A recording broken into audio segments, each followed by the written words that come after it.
You ask Tiger to solve. This deals with linear equations with one unknown. The final result is z equals 14/9. Let's solve it step by step. Group all constants on the right side of the equation. Add 1/2 to both sides.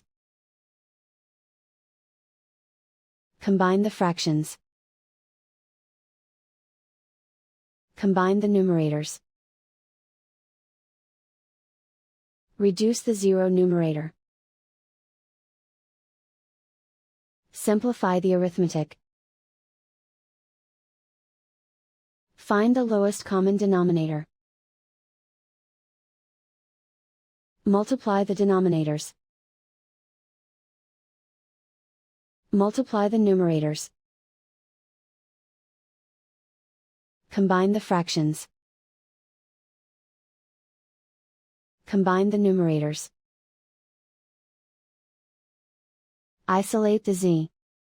Multiply both sides by inverse fraction 4/3. Group like terms. Multiply the coefficients. Simplify the fraction.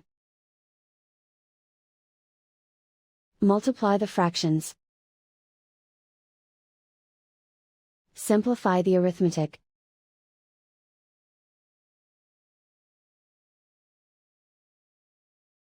And so the final result is z equals 14/9.